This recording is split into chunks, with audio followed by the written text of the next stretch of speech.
So first day of harvesting mulberries. I have quite a few of them out on the tree. You can see it's pretty much what they look like if you've never seen a mulberry. They're kind of clustered, and you can see there's a couple little bugs crawling on them. We'll need to wash them off. That's how you know they're fresh. They are one of the first fruits of the summertime. Actually, I guess it's still spring, being the beginning of June. Usually they're one of the first ones right after strawberries. They grow on a mulberry tree. And I'm just going to give you a little bit of info about mulberry trees. Today I'm showing you mulberry trees. I'm just going to let you see this one here. It's so bushy. They don't all grow exactly like this, but a lot of them do, where they're very spread out.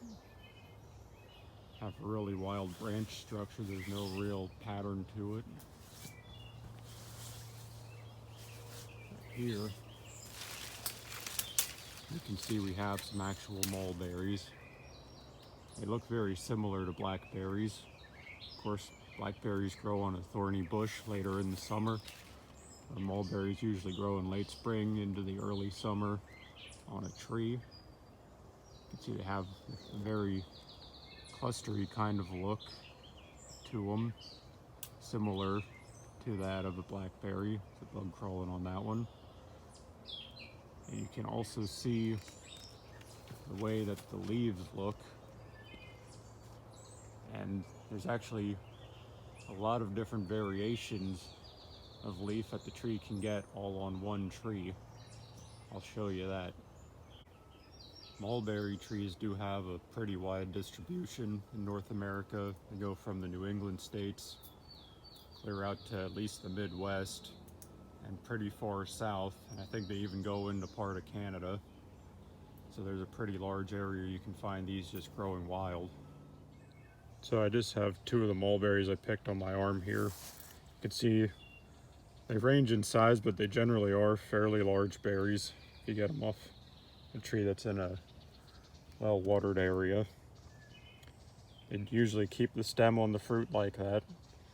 A lot of people just eat them with the stems on because they're fairly soft and it's really not hard to eat them with the stem on. So that's just something to help you identify them a little bit too. So another thing that you'll see with the mulberry tree, if you look at the leaves, is they're kind of shiny on top. Some aren't quite as shiny as others, but that is a pretty common characteristic, is that kind of shiny look on top of the leaf. So here's another one that I thought I should show you. They're actually white mulberry trees too. Pretty sure that these are an invasive species.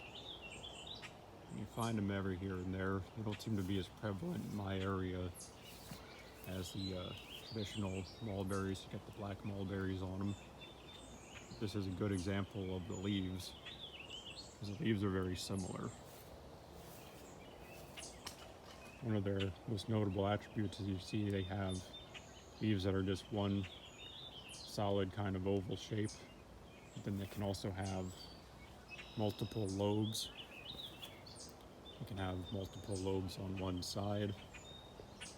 You can have very many lobes on a leaf. These are all common characteristics that both of these mulberry trees kind of share. You can also see the bark. Get you in good and close. You can see what the bark on the younger tree growth looks like. In young trees, it has very shallow ridges and these kind of like horizontal lines on it. White mulberries are good to eat too. I eat them whenever I find them.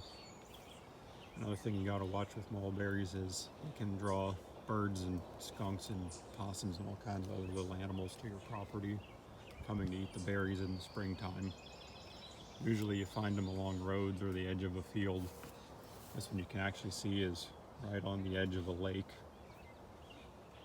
Probably why it's growing so well. Has plenty of water.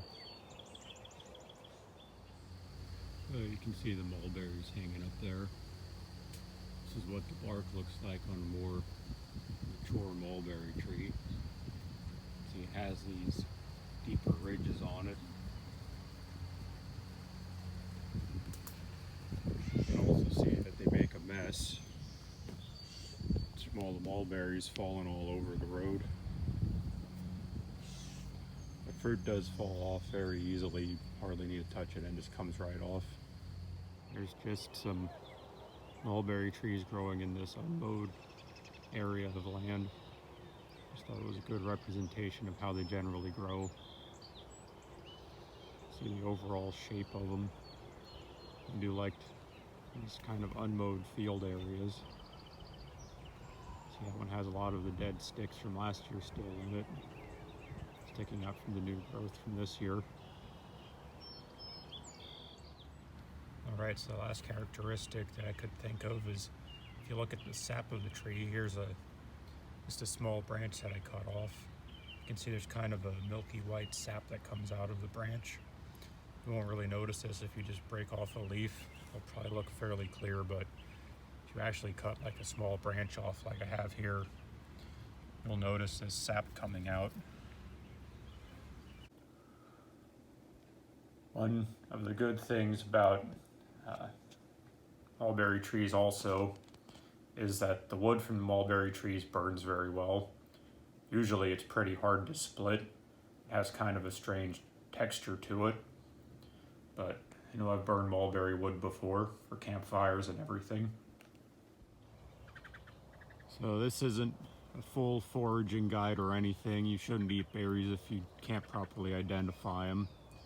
If you want to do foraging, you really need to go out and buy the books and do some online research, maybe take a foraging class, because there are a lot of poisonous berries out there that you could potentially mistake, and you don't want to eat those. This is just some tips that I have for identifying mulberry trees. Maybe you have one growing on your property that you just aren't sure what it is. So good luck.